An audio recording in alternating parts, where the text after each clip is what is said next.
اگه تو زندگی به یه جایی رسیدی که دستت تنگ شده، پول کم آوردی یا حس میکنی روز به روز فقیرتر میشی، یه چیزی رو بهت بگم. احتمال خیلی زیاد یه سوره قرآن رو که واقعاً معجزه میکنه فراموش کردی. شاید اسمش رو بارها شنیده باشی، ولی با اسم دیگه‌ای هم تو روایت ها ازش یاد میکنن. بهش میگن سوره رزق و روزی. میدونی چرا این اسم رو روش گذاشتن؟ چون گفته شده هر کسی این سوره رو قبل از خواب بخونه دیگه تنگ دستی و بدبختی این دنیا بهش نمیرسه و مشکلاتش یکی یکی کم میشه. پس اگه الان دچار فشار مالی شدی، یقینا خوندن این سوره رو فراموش کردی. ولی اگه نمیخوای به همچین وضعیتی برسی و دوست داری زندگیت پر از رزق و روزی باشه، وقتش دوباره با این سوره آشنا بشی. راستش رو بخوای این سوره مخصوص کساییه که دنبال گشایش مالی هستن. کسایی که میخوان رزق و روزیشون زیاد بشه یا کسب و کاری دارند و میخوان برکت و توفیق بیشتری داشته باشن. این سوره انقدر قوی و عظمتش بالاست که حتی افراد زیادی بودن که تو کمتر از 2 روز یعنی حدود 48 ساعت نتیجه خوندنش رو دیدن. امام صادق علیه السلام فرمودند که هر کسی هر شب جمعه این سوره رو بخونه خداوند اون رو دوست داره و در دل مردم محبوبش میکنه و از بدبختی این دنیا دورش میکنه. و امام باقر علیه السلام هم فرمودند هر کسی هر شب قبل از خواب این سوره رو بخونه وقتی خداوند رو ملاقات کنه چهرهش مثل ماه شب 14 میدرخشه.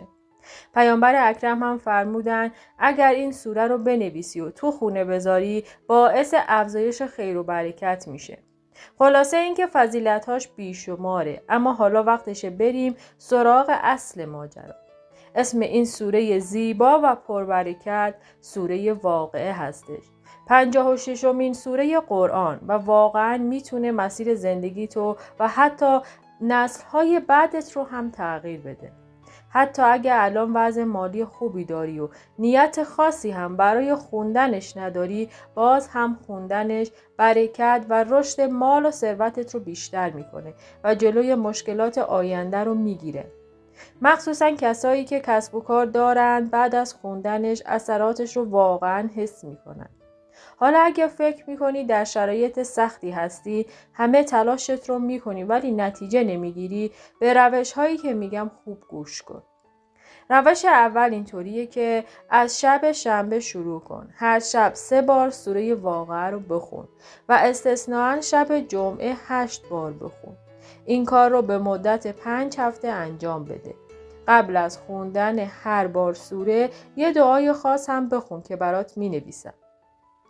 روش دوم اینه که اگه وقت نداری یا اولی برات سنگینه، میتونی بعد از نماز صبح بین نمازهای ظهر و عصر و بین نماز مغرب و عشا 1 بار سوره واقعه رو بخونی. این روش هم فوق‌العاده است و هم تأثیرات عجیبش رو میتونی سریع حس کنی. ولی اگه هیچ کدوم از این 2 روش رو نمیتونی انجام بدی، حداقل هر شب 1 بار قبل از خواب این سوره رو بخون و ترجمهش رو هم مطالعه کن. فکر کن فقط 10 دقیقه وقت میذاری ولی زندگیت میتونه یه تغییر واقعی و بزرگ داشته باشه.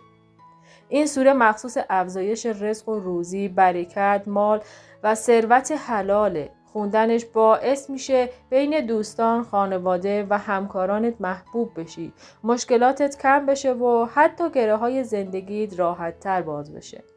یه نکته مهمم اینه که اگه این فضایل و برکات رو با دوستان و عزیزانت هم به اشتراک بگذاری، خودت هم از برکاتش بهره مند میشی. پس حتما این ویدیو رو برای کسانی که دوستشون داری بفرست تا زندگیشون هم پربرکت بشه. و در نهایت من از خدا میخوام که همیشه پشت و پناه همه شما عزیزان باشه و روز به روز رزق و روزی و برکت و ثروت حلالتون بیشتر بشه.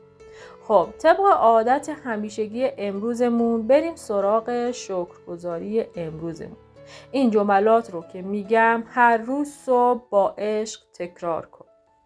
خدایا شکرت که برام معجزه کردی. خدایا شکرت که همه چی داره عالی پیش میره.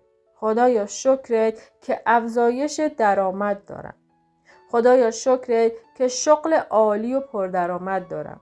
خدایا شکرت که پول فراوان رو از راه‌های غیر منتظره و به راحتی به دست من میرسونی. خدایا شکرت که من روابط عالی دارم. خدایا شکرت که روزی رسان هر روز من هستی. خیلی ممنونم که مثل همیشه تا انتهای ویدیو با من همراه بودید. ازتون میخوام کانالم رو سابسکرایب کنید، لایک و کامنت برام بذارین و زنگوله رو هم فعال کنید تا هر وقت ویدیوهای جدیدی میذارم با خبر بشین. خدا یار و نگهدارتون. التماس دعا.